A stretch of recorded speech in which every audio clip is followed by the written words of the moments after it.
I would like to know how can a person serve the Supreme Lord Krishna and Guru with the negative emotions such as lust, greed, anger, envy, pride, ego, jealousy, hatred, and so on, which are not present in the spiritual world.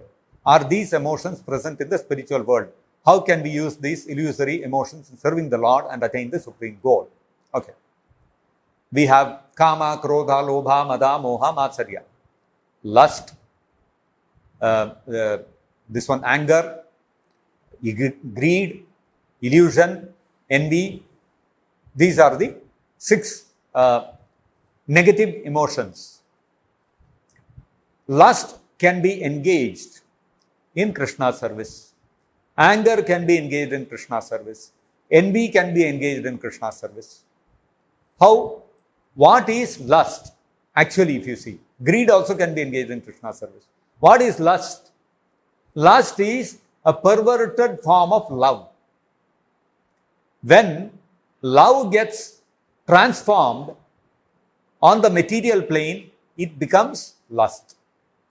So, if we convert or transform that lust back into love of Krishna, that lust is also engaged in Krishna service. So, that is our process of Krishna consciousness.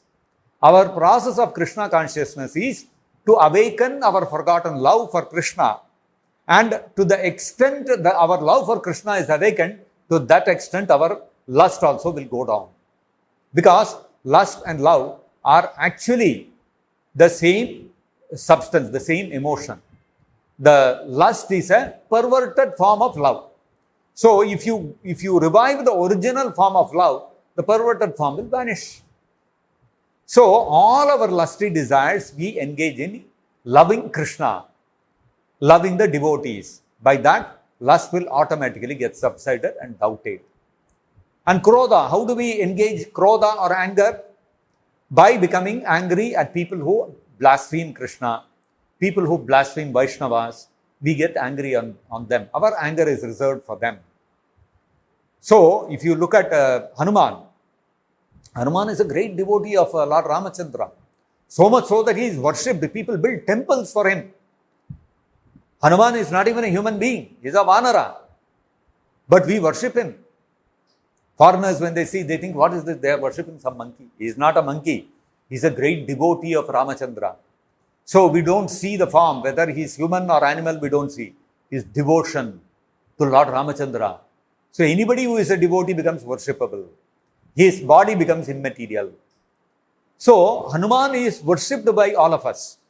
And that Hanuman, being a great devotee, when he went to Lanka with Ramachandra's message for Sita Devi, what did he do? He set fire to the whole of Lanka. How did he set fire? In great anger. What was his anger? Ravana, you have done this, you have abducted Mother Sita, I will show you, I will burn down your Lanka. Burn down the whole of Lanka. And then, when the battle between Ramachandra and Ravana happened, all the Vanaras, including Sugriva, including Hanuman, they all were fighting pitched battles with the soldiers of Ravana. They were, and what was their aim? To kill the opponent. Not simply to gain victory. I should win. No, I have to kill him. And if you have to kill somebody, you understand how much anger must be there in your heart. You cannot kill anyone like that, no. Even a small animal also, if you have to kill, any gentleman will not be able to kill like that. But if you become angry, then you lose control of yourself and you may even kill a human being. Isn't it? So you will see, anger is only in an angry mode can you kill someone. And Hanuman is killing so many people. So that means he is fully angry. Likewise, Arjuna also, the battlefield of Kurukshetra, how many people he killed? Bhima, how many people he killed? All in great anger only, no? But such anger is glorified. When Hanuman sets fire to Lanka, when Hanuman kills all the opponents on the battlefield, when Arjuna kills all the opponents on the battlefield, it's glorified. We praise him. Oh, look at Hanuman. He killed so many people. Why?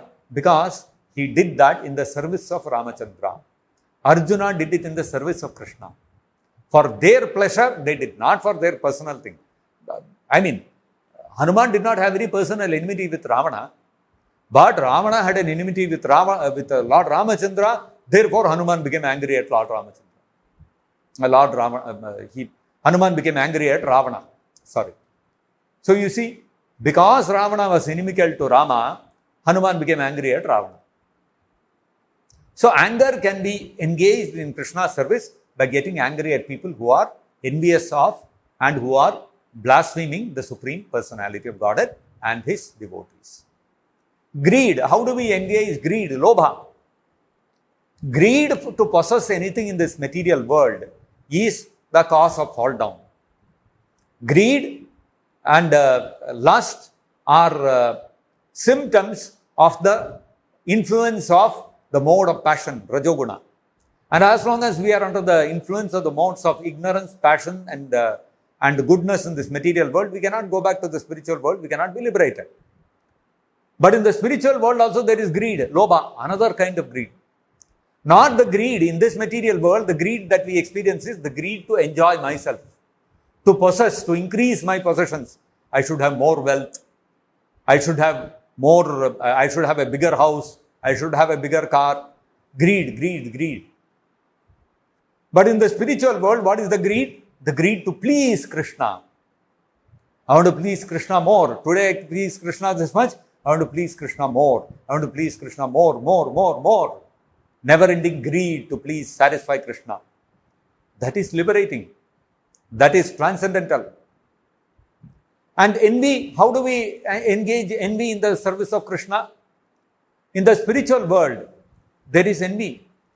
When one gopi sees another gopi serving Krishna, and that gopi pleases Krishna with her service, the other gopi is standing, she becomes envious.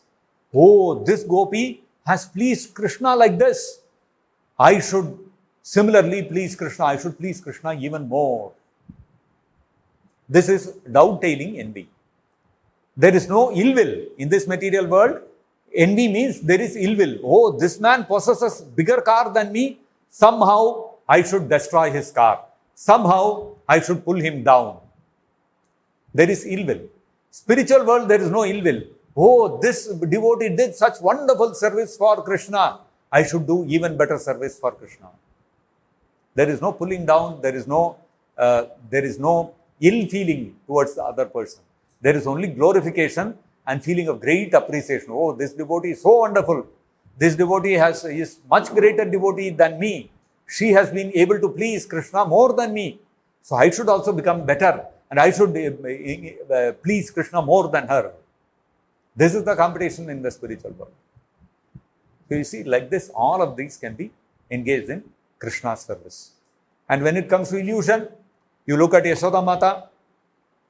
She is feeding Krishna. When Krishna ate mud, the mud from Braja, Krishna ate that, Krishna tasted that. Balaram and all the other cowherd friends went and told Yashodamai that Krishna has eaten mud. Then Yashodamai called Krishna and told him, have you eaten mud? What is this I am hearing? Krishna told, no, all my friends, no. I stopped the play with them and I told them, enough of playing, I have to go, my mother is calling. So they became envious of me and they are coming and complaining to me. So Yashodamai looked at Krishna. Krishna, not only your friends, your brother Balaram is also telling. So then Krishna said, no, actually, today Balaram got defeated. So now today he has also joined with my friends and he is also telling lies. Therefore, if you want, I'll open my eyes, my mouth. If you want, you see for yourself.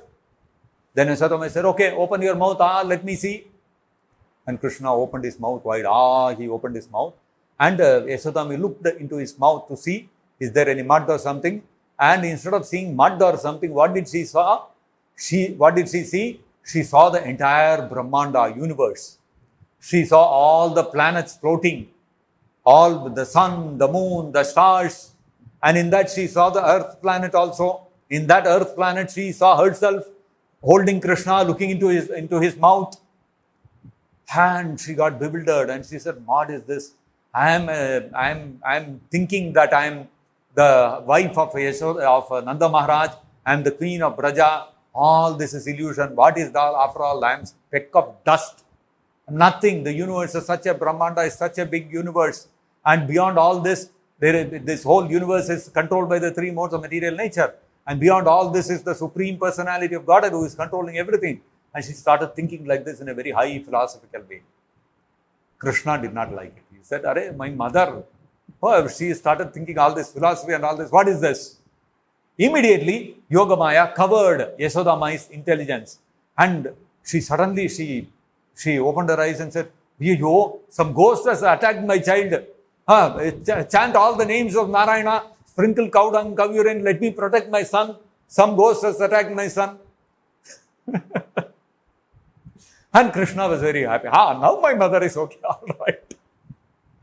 So you see, in the spiritual world also, the devotees do not realize Krishna is the Supreme Personality of Godhead. For them, he is just one cowherd boy. So that is what pleases Krishna.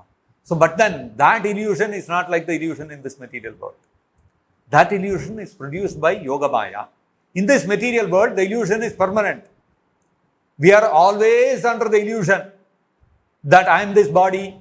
We don't know who is the Supreme Personality of Godhead. We don't know Krishna's position. That's called maha-maya. The nature of Yogamaya is sometimes the illusion is removed, sometimes it is put in place according to Krishna's desire. Yashodama, when she saw the universe in Krishna's mouth, immediately she went into a different thinking. She was totally out of the bodily concept of life. And when Yogamaya saw that it's not pleasing to Krishna, she immediately covered Yashodama's intelligence, her knowledge. So in the spiritual world, so they are not under the influence of Mahamaya. So they know Krishna is Supreme Personality of Godhead, but that knowledge is covered by Yogamaya for the pleasure of Krishna. From time to time, whenever it is required, Yogamaya will remove that covering and they will be able to resume their understanding of Krishna's position, the Supreme Personality of Godhead. I am not the body, I am a spirit, soul. All these things will come back to them. So this is the influence of illusion in the spiritual world. It's not like the illusion in this material world. There it is Yogamaya. So, Kama, Krodha, Lobha, Mada, Moha, Matsarya, everything can be engaged in Krishna's service. Okay. So, that's the way to dovetail everything in Krishna's service.